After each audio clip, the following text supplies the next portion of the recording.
It's one of those evenings where everything feels still, almost too still.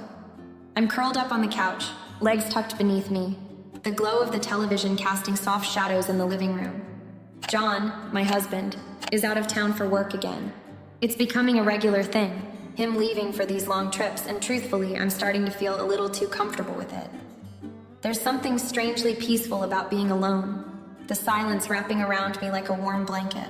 Michael, my 18-year-old stepson, is in the kitchen, probably reheating some leftover pizza, or at least that's what I assume. The place is quiet, and the only noise I hear is the hum of the refrigerator and the occasional clink of something in the kitchen. The house feels empty, but not in the lonely, desperate way. More like a temporary pause. A breath before the next thing comes rushing in. I glance at the clock on the wall. It's just past 9. He should be finishing up soon. I haven't heard much from Michael since he got back from his class earlier. He's always been quieter lately, ever since he turned 18. Something's different about him now.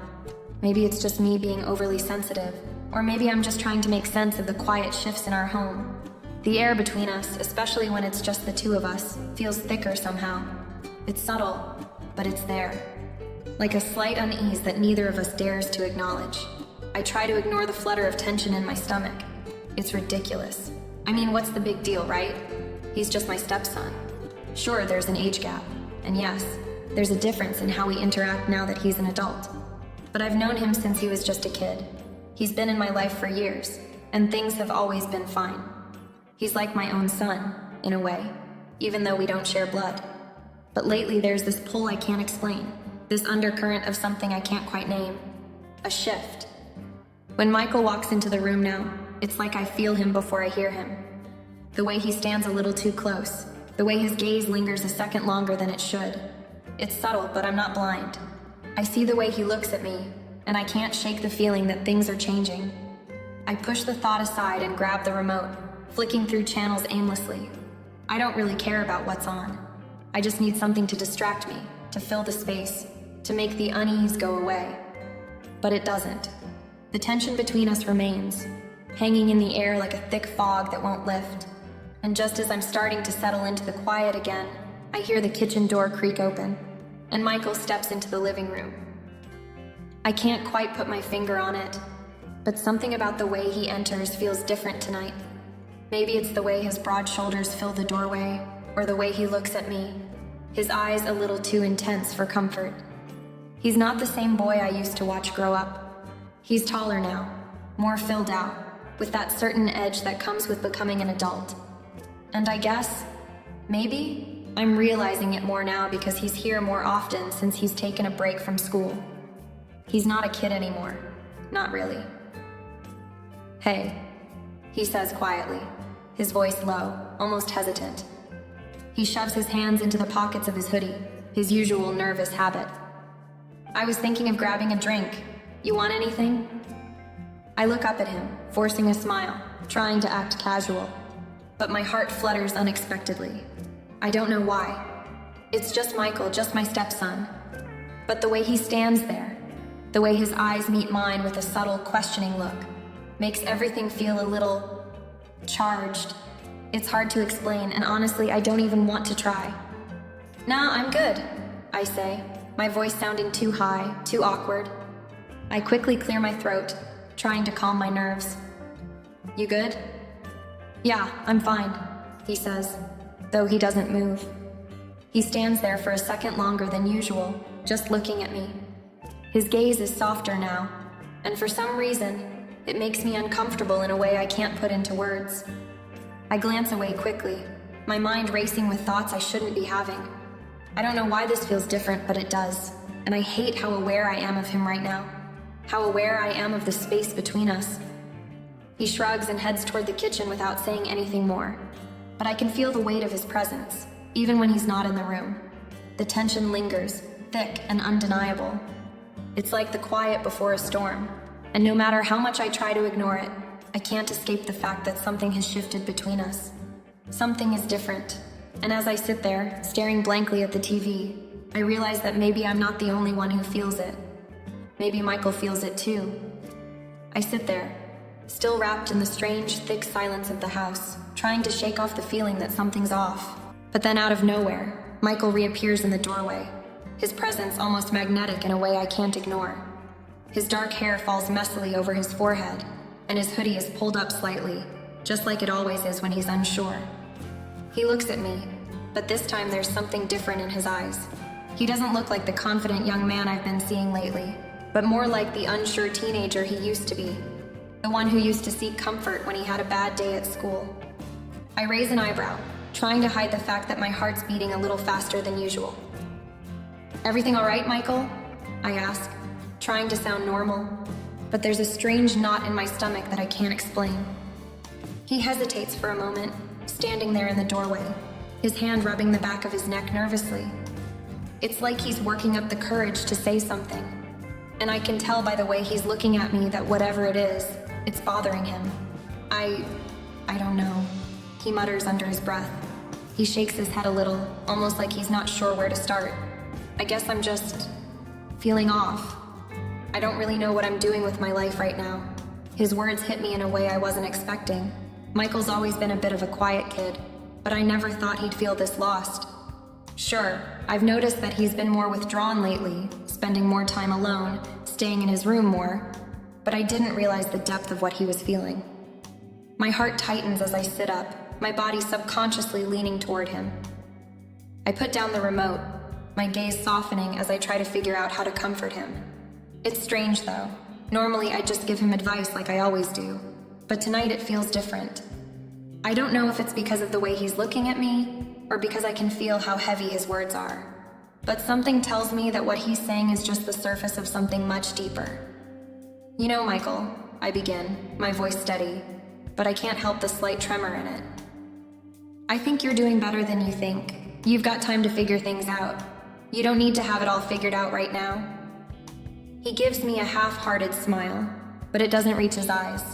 It's a look I've seen before, a mix of frustration and confusion, like he's trying to convince himself of something he doesn't believe. I don't know. Everyone's got their life together, or at least they act like they do. I feel like I'm just waiting around for something to happen. I nod, understanding his frustration. The pressure of growing up and making big decisions weighs on everyone, but for some reason, hearing it from Michael hits me harder than I expect. I wish I could tell him it was all going to be okay, that he didn't need to rush. But deep down, I'm not sure I even believe that for myself. I think for a moment, then gently speak, hoping to ease some of his inner turmoil. Sometimes it feels like that. Like you're just waiting for something to click, right? I pause, trying to keep my voice calm, even though I'm feeling a little shaken by this unexpected moment of vulnerability. But trust me, things do come together. You just have to keep moving forward, even when it doesn't feel like it. For a second, Michael doesn't say anything. He looks at me like he's trying to figure out if I actually understand, if I'm just saying words, or if there's any truth in them. And for a moment, I think he might actually find comfort in what I'm saying. But instead, he exhales deeply, a sigh that seems to carry all his confusion, his frustrations, and the weight of his uncertainty. He doesn't look relieved. He doesn't look like he's gotten what he came for. It's like my words, while meant to reassure, didn't really touch the core of what he was feeling. "I just don't get it," he says softly, still standing in the doorway, his posture slumped a little as if the weight of the world is on his shoulders. Everyone keeps telling me that I have to figure it all out, but I don't know where to start. I try to offer a reassuring smile, but I can feel the distance between us widening, like there's a space that I can't bridge no matter how hard I try. I want to reach out and pull him into a hug, to tell him it's okay to not have all the answers. But something stops me. Maybe it's the way he's standing there, so much like a man now, so different from the kid I used to know. Or maybe it's the feeling that this conversation, this moment, is going to change everything between us. "I know, Michael," I say softly. "I know. But you're still young. You don't have to have it all figured out right now. You just need to keep taking one step at a time." He nods slowly, but I can see that he's still wrestling with whatever is inside him. And as he turns to walk away, I can't help but feel a pang of something I can't quite name. It's more than just concern for him. It's like I'm watching him change, watching him grow into someone new, and I'm not sure if I'm ready for it. As he leaves the room, the silence comes back, but this time it's different. The air feels heavier now, filled with an unspoken tension, a weight that I can't ignore. And for the first time, I wonder if maybe, just maybe, Michael isn't the only one struggling to figure things out. As the days go by, I try to keep things normal. We talk, mostly about mundane stuff like his classes and whether he's been keeping up with his assignments. But every conversation feels different now. The way he looks at me has changed. I don't know how to explain it. It's not a look of a son turning to his mother for advice or comfort. It's something more, something deeper, but also something I'm scared to acknowledge. It's not like anything has been said out loud, but there's this undercurrent in the air when we're around each other, this quiet shift in the way we communicate, the way we interact. When Michael looks at me now, there's a quiet intensity behind his eyes. It's as though he's seeing me in a way that I haven't noticed before. The first time I felt it was a few days ago. I was sitting at the kitchen table sorting through some paperwork when he walked in. He didn't say anything right away, but there was this tension between us, almost electric. The way he paused in the doorway and just stood there, his gaze lingering on me for a second too long, made my heart flutter unexpectedly. He didn't move, didn't speak, and I could tell he was waiting for something. But I didn't know what. I forced myself to look down at the papers in front of me, trying to focus. But my hands felt too clammy. I kept glancing up at him, trying to make sense of the way he was standing there, almost expectantly, like he wanted me to notice something. His presence seemed larger in that moment, almost as though he was a stranger and not the boy I'd raised for so many years. "Are you all right?" I asked, trying to break the silence. But even my voice felt different, softer, as if I was already aware of the shift, even if I didn't fully understand it. Michael gave a slight shrug, but it didn't match his eyes. His eyes were searching me, like he was trying to read me in a way that felt unsettling. "Yeah," he muttered, but the way he said it, so quietly, made me feel like he was lying, like there was more beneath the surface that he wasn't sharing. "Good," I responded automatically, trying to maintain a sense of calm. "If you need to talk, you know I'm here." But as I said it, I realized how hollow it sounded. He already knew I was there. And he probably knew I meant something more than just offering him an open ear. My mind raced, unsure of what he was seeking, unsure of what was even happening between us. The shift was subtle, but undeniable. Later that night, after dinner, we found ourselves in the living room. I was on the couch flipping through a magazine, and he was sitting in the chair across from me. His posture had changed somehow, more relaxed, but there was something in his expression, something unspoken, that made my pulse race. He wasn't talking to me, but I could feel his gaze lingering on me, just as it had earlier in the kitchen. His attention felt like it was pulling me in, and I hated how much I felt drawn to it. For the longest time, I tried to avoid looking at him directly, but my eyes kept wandering back to him. There was something magnetic about him now, something that I couldn't explain, and the more I tried to push it away, the more it felt like it was swallowing me whole. There was a weight in the air that I couldn't escape, a feeling of closeness I didn't want to acknowledge. It wasn't like the closeness I had with my son when he was younger. This felt different. This felt like something else entirely. He shifted in his chair and the movement snapped me out of my thoughts. But even as I turned back to my magazine, I could still feel his eyes on me, almost as if he was silently waiting for me to look at him again, to meet him halfway. I could feel my heartbeat picking up, each thrum of it pounding against my chest as though it were echoing throughout the room. I forced myself to focus on the page in front of me, but my mind was racing. Was I imagining this? Could he really be looking at me that way? Could I be feeling what I thought I was feeling? Or was it just my imagination running wild? The longer I sat there, the harder it became to ignore the tension between us. Every glance, every tiny shift in the way we interacted felt like a silent conversation, one that neither of us was willing to start aloud, but one that we both knew was already happening. It was as if we were testing boundaries, inching closer to something neither of us understood, but both of us felt drawn to. When Michael finally stood up to go to his room, I felt a strange emptiness settle in my chest. The air felt colder, and the space between us felt larger than it had been before. It wasn't just physical distance. It was emotional distance too, a gap that was widening with every day that passed, a shift in our relationship that couldn't be undone. I sat there long after he left the room, still trying to make sense of what had just happened. What was this strange connection between us? And more importantly, why did I feel like I was the one who had crossed some invisible line, one that I wasn't sure I wanted to go back from? It was late, the house quiet except for the low hum of the refrigerator and the occasional creak of the floorboards. The night had slipped into a familiar stillness, but there was something different in the air tonight. Something I couldn't shake. I had been sitting on the couch for a while, flicking through a movie I'd already seen a dozen times. But the images on the screen were just a blur. My mind kept wandering back to the last few days with Michael, his strange looks, the unspoken tension, the way things between us felt like they were shifting in slow motion. I'd been trying to ignore it, to brush it off as nothing, but I couldn't anymore. Every moment with him felt charged. The way he lingered in the doorway, the way his gaze would unexpectedly meet mine. It was as if we were both caught in something neither of us fully understood, but both of us knew couldn't be ignored. That's when he appeared in the doorway again. I hadn't even heard him coming, but there he was, standing in the dim hallway light, his figure silhouetted against the faint glow from the living room. He wasn't making a sound, but I could feel the weight of his presence. "Can't sleep?" I asked, my voice sounding too soft, too aware of the vulnerability in the room. He didn't answer right away, just stood there for a moment watching me.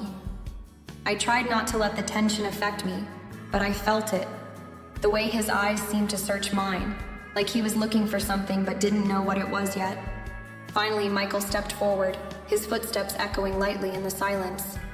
"No," he said quietly. "Just thinking." His words hung in the air, the unspoken part of them making me uneasy. I shifted uncomfortably on the couch, trying to find the right words, trying to keep things casual. But nothing felt casual about this moment. "Want to talk about it?" I offered, though I wasn't sure why. A part of me felt like he needed something from me. Comfort, reassurance, maybe even more. But that wasn't something I could give him, not in the way he might want. Not with the strange emotions brewing between us. Michael hesitated, his gaze dropping to the floor for a moment before meeting my eyes again. "I don't know," he said, his voice low. "It's just, everything feels so confusing lately. Like I'm lost, like I'm not sure who I'm supposed to be now." I nodded, understanding the weight of his words. He had just turned 18, and I knew this was a difficult time for him. He was still finding his place in the world, figuring out what it meant to be an adult. But there was something more to his words, something that felt deeper than just confusion about the future. There was a rawness in his voice that struck me, a need for something I wasn't sure I could give. "You're not alone in that," I said gently, trying to offer some kind of comfort. "I think we all feel that way sometimes." He looked at me for a long moment, and I saw a flicker of something in his eyes. It was hard to describe, but I felt it.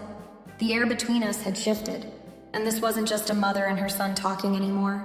There was an intimacy in the space between us now, something more personal, more vulnerable.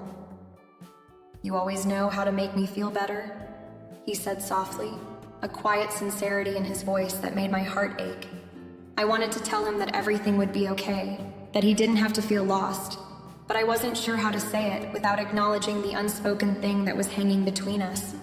Instead, I offered him a small smile. "You'll figure it out. You're stronger than you think."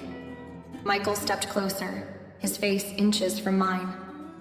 There was a moment of silence where I couldn't tell what he was thinking, what he wanted. His breath was warm against my skin, and I could feel the subtle weight of his presence in a way I hadn't before. It was like he was standing on the edge of something, on the verge of saying or doing something that neither of us was ready for. "You really think so?" His voice was almost a whisper now, his eyes searching mine for something. Reassurance? Understanding? I didn't know. "Of course," I said quietly, but I felt the uncertainty creeping in. There was too much between us now, too much that had been left unspoken. I wasn't sure what he needed from me, and I wasn't sure what I needed from him either. The moment hung there, suspended in the air between us, and I couldn't help but feel the pull of it, the magnetic tension that neither of us had the courage to address. It was only for a moment, but it felt like an eternity. The quiet buzz of the television was the only sound as we sat there, inches apart, neither of us sure of what to say or do next. Finally, Michael stepped back, breaking the silence. "Thanks," he said, his voice steady but still laced with that lingering vulnerability. "I'll be okay." I nodded, but I didn't feel okay. Not really. I watched him walk back toward the hallway, his footsteps soft and distant, and for a brief moment, I wondered if I had just missed something. Something that had been there between us all along, but was too complicated to see until now. As the night wore on, I tried to sleep, but the tension still hung in the air. It was there, undeniable, even if we didn't speak it out loud. Something had shifted between us tonight, and I wasn't sure where it would lead or how to stop it. But for the first time in a long while, I felt like everything was about to change. The days that followed were a blur, each one blending into the next. But the silence between Michael and me seemed to stretch longer than it ever had before. It wasn't that we weren't talking. We still exchanged pleasantries, still shared the occasional laugh, still carried on like we always had. But there was a tension between us now, something we couldn't ignore even if we didn't speak of it directly. It was in the way we moved around each other, in the way we made eye contact and quickly looked away, as if the simplest gesture held so much more meaning than it should. I found myself more aware of him than I'd ever been before. Every time he walked into a room, every time he passed me in the hallway, there was this electric charge in the air. It wasn't anything he said or did. It was more the unspoken things, the lingering stares, the moments when our paths crossed and neither of us could quite figure out how to navigate the space between us. There was a subtle shift in the way we interacted. We hadn't acknowledged it, but it was impossible to deny it. One afternoon, I was in the kitchen, chopping vegetables for dinner when Michael walked in, his usual confidence tempered with something more quiet, more thoughtful. He didn't say anything at first, just stood there watching me as I worked, as if he was waiting for something. Maybe an invitation to speak, or perhaps a sign that it was okay to say the things neither of us had voiced. The air felt thick, charged, and I couldn't shake the sense that he was closer to me than I wanted him to be. I turned to face him, trying to keep my movements casual, to keep my mind from spiraling into the chaos that had started to build in me every time he was near. But there was no avoiding it. The way he looked at me, the way his eyes lingered just a second longer than usual, left me unsettled. "Hey," I said, forcing a smile. "What's up?" He shrugged, still standing in the doorway, as if unsure whether to come closer or not. "Nothing. Just wanted to ask if you needed any help with dinner," he said, his voice lighter than usual, though I could still hear the underlying heaviness in it. I nodded, even though I knew I didn't need help, but that wasn't really why he was standing there, was it? There was something else, something he was searching for. Something we both were. "No, I'm good," I said quickly, not wanting to acknowledge how awkward the moment was. "But thanks for offering." We both fell into an uncomfortable silence, the space between us now thick with words neither of us was brave enough to speak. I could feel his eyes on me, the weight of them pressing against my back as I turned back to the counter. It was so simple, so subtle, and yet it made my heart race. I focused on my knife, cutting the vegetables with more force than necessary, trying to push the thoughts from my mind, but they wouldn't leave. The way Michael had looked at me earlier, the quiet tension between us, it was always there, lurking just beneath the surface, waiting for the right moment to come out. That evening, we ate dinner together at the table, the silence between us almost unbearable. Every word felt too heavy, too loaded, like we were all holding our breath, afraid to exhale in case something broke. I stole glances at him when I thought he wouldn't notice, and each time I did, I found him doing the same. Our eyes would meet for the briefest of moments, and in those seconds, the world seemed to stop. But then, just as quickly, we'd look away, pretending nothing had changed. The next few days went on in much the same way. Every time Michael entered the room, I found myself caught between the need to say something, to address the strange intimacy between us, and the overwhelming fear of what it might mean if we did. It was like we were walking on a tightrope, each step carefully measured, each word weighed. There was no room for error, no room for misunderstanding. But somehow, neither of us could let go of the strange connection that had started to form. There were moments when I felt like I was losing control, when the air between us grew so thick that it was hard to breathe. I caught myself watching him more than I should, paying attention to the way he moved, the way he spoke, even the way his hands gripped the kitchen counter when he reached for something. He was becoming impossible to ignore, and though I tried to keep my distance, tried to maintain that motherly space, I couldn't shake the feeling that something was slowly, inevitably changing between us. One night, as I was reading a book on the couch, I heard him move past me. I didn't look up, but I felt him stop for just a second. Then, without a word, he continued on his way, his presence lingering in the room even after he'd gone. My heart pounded in my chest as I tried to ignore the rush of emotions that suddenly flooded me. I couldn't make sense of it. I didn't know what this was, whether it was just some passing phase or if it was something deeper. But whatever it wasn't something I could simply brush aside. It was too real, too raw. And as much as I wanted to ignore it, I couldn't help but feel the pull of it every time Michael was near. In those moments, I knew we were both fighting something, even if we didn't know what we were fighting against. And I couldn't help but wonder, how much longer could we pretend everything was the same? How long before the silence became unbearable? It was a cold, rainy evening when the tension between Michael and me reached a boiling point, though we didn't fully realize it at the time. The weather outside had matched the heaviness I was feeling in the house. The sound of the rain tapping against the windows only seemed to deepen the silence between us, the kind of quiet that held more than just the absence of sound. It held everything that was left unsaid. The day had been long for both of us. I'd worked late at the office, my mind swirling with meetings and deadlines. And when I came home, all I wanted was to relax and unwind. But when I walked through the front door, I was met with Michael sitting on the couch, his gaze distant, staring out at the rain, clearly lost in his own thoughts. I hesitated before speaking, unsure whether to disturb him. It wasn't like he hadn't always been a quiet kid, but this was different. The air felt thick with something unspoken, something we both felt but hadn't named yet. "Michael?" I called softly, stepping into the room. He looked over at me, his eyes softening for a moment, but then quickly, almost automatically, he turned his gaze away. It was a familiar motion, one I'd seen countless times, but tonight it felt different. There was something more to it, a vulnerability that hung between us like an invisible thread. "Hey, I didn't hear you come in," he said, his voice quieter than usual. I sat down next to him on the couch, the cushions sinking under my weight. The space between us seemed smaller than before, and I didn't know if that was because of the rain outside or the weight of everything that had been building between us for the past few weeks. He didn't look at me, his attention still fixed somewhere in the distance. "You doing okay?"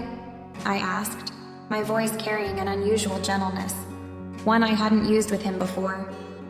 He shrugged, not really answering me, and I could see that something was weighing heavily on him. I didn't need him to tell me what it was. I already knew. He was struggling with his future, with this moment of transition in his life. The pressure of being an adult, of making decisions, of figuring out who he was starting to break through the facade he usually kept up. And like it or not, I was the one who had been there to witness it all. "I'm fine," he muttered, but his tone lacked the usual confidence, and I could hear the cracks in his voice, like he was holding something back. I could see the frustration in the way his jaw clenched, the way his hands fidgeted in his lap, like he was trying to keep everything bottled up inside. I reached out, my hand resting lightly on his shoulder. The moment I did, I could feel the tension in his body, a stiffness that was foreign between us. It wasn't that he didn't trust me, it was more like he didn't know how to trust himself. His eyes flicked toward me, and for a brief second, there was something raw in his expression, a kind of pain that he hadn't let anyone see before. "You can talk to me, you know," I said softly, my voice almost a whisper. I was trying to give him the space to open up, to give him a place to be vulnerable without fear of judgment. He didn't respond right away, and for a few moments we sat there in silence, the only sound the rhythmic beat of the rain outside. The tension between us grew thicker, and I could feel the hesitation hanging in the air. His breath was shallow, his posture stiff, and it was clear that he was trying to keep control of the situation, but I could sense that control slipping from his grasp. "I don't know what to do," he finally said, his voice barely above a whisper. "I don't know what I'm supposed to be doing with my life. Everything feels off, like I'm lost, and I don't know how to fix it." His words hit me harder than I expected, and I found myself holding my breath, not sure what to say. It was rare for him to open up like this, to let the mask slip, and it felt like everything in him was unraveling in front of me. I wanted to comfort him, to offer words of wisdom, but in that moment I felt just as lost as he did. "It's okay to not have everything figured out," I said, my voice low and reassuring. "You don't have to have all the answers right now. You're still figuring things out. We all are." He nodded slowly, though I could tell he wasn't entirely convinced. But then something shifted. There was a slight change in his posture, a moment of vulnerability that I couldn't ignore. Without thinking, I reached out again, this time pulling him into a hug. It wasn't something I had ever done before. Not with Michael, not like this. But in that moment, it felt right. It felt like the only thing I could do. He tensed at first, unsure, but then slowly, hesitantly, he leaned into the hug. For a moment, the world outside the window faded away, and all that was left was the two of us, sitting there in the darkened living room, wrapped in the warmth of an unspoken understanding. I could feel his heart beating in his chest, steady but slow, and I knew, without saying a word, that this was a moment neither of us would forget. But the longer we stayed like that, the more I realized something was changing between us. The hug, the closeness, it wasn't just about offering comfort anymore. It was something deeper, something we hadn't yet acknowledged, and I wasn't sure how to navigate it. As I pulled away, I saw the expression on his face, a mixture of relief and confusion, as if he didn't fully understand what had just happened, but also knew it had changed everything. "I'm here for you, Michael," I whispered, my voice thick with emotion. He didn't answer, but his gaze lingered on me for a moment longer than usual, as if he was seeing me in a way he hadn't before. The silence between us felt different now, charged with a new kind of energy, something we both could feel, but didn't fully understand. As the rain continued to fall outside, I couldn't shake the feeling that things between us had irrevocably changed.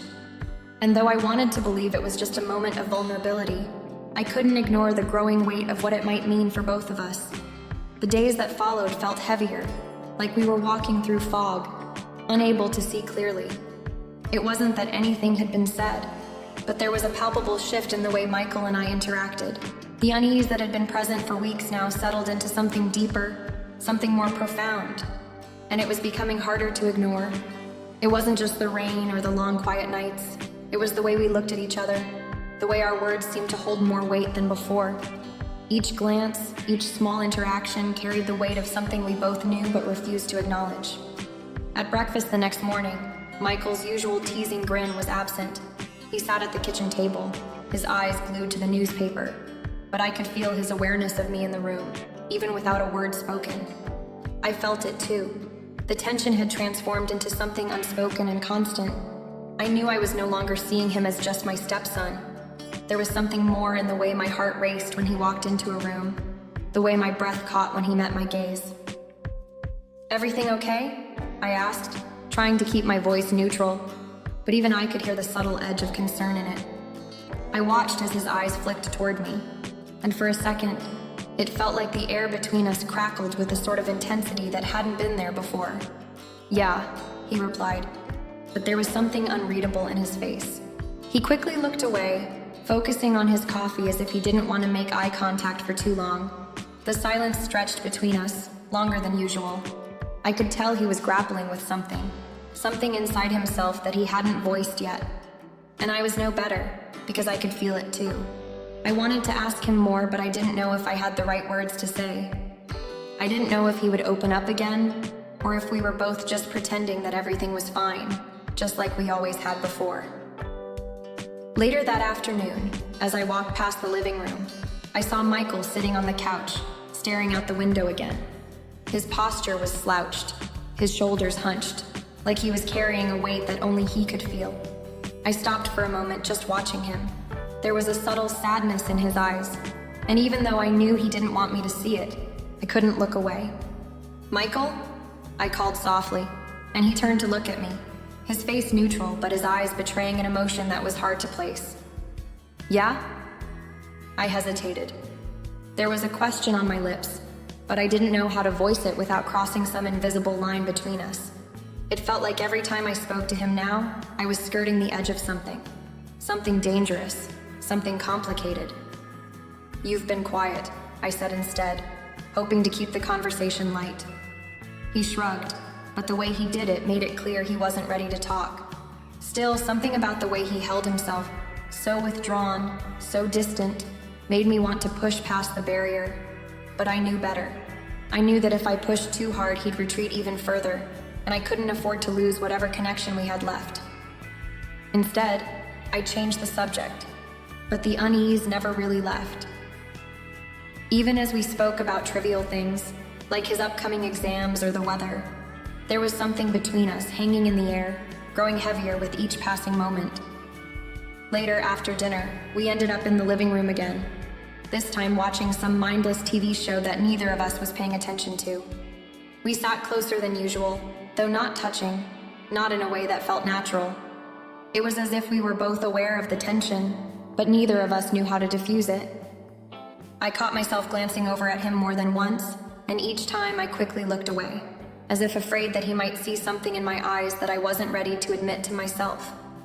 Michael, too, seemed lost in his own thoughts, but there was something different in his expression, a flicker of something longing, something searching. And for a moment, I couldn't breathe. I couldn't understand what was happening, why it felt like the space between us was both too far and too close. That night, I went to bed with the feeling that I was on the brink of something I couldn't control. I tried to push the thoughts from my mind, but they clung to me, circling around like ghosts, reminding me of the way our interactions had shifted, reminding me of the way my heart had started to race when Michael was near. Everything was changing, and while I knew I had to face it, I had no idea how to make sense of it all. The boundaries that once defined our relationship were blurring, and I was unsure if I could hold on to them any longer. The rain tapped softly against the windows as I sat at the kitchen table, feeling the weight of the silence. Michael stood in the doorway, and I could sense he had something heavy on his mind. "Can we talk?"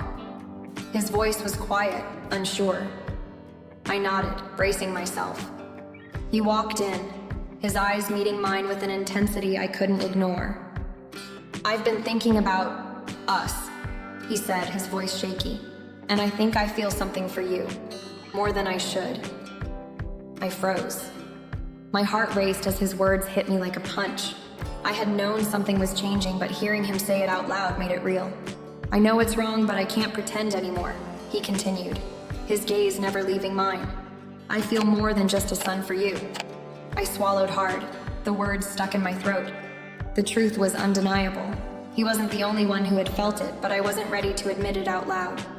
"I don't know what to say," I whispered. "This isn't easy for me to hear."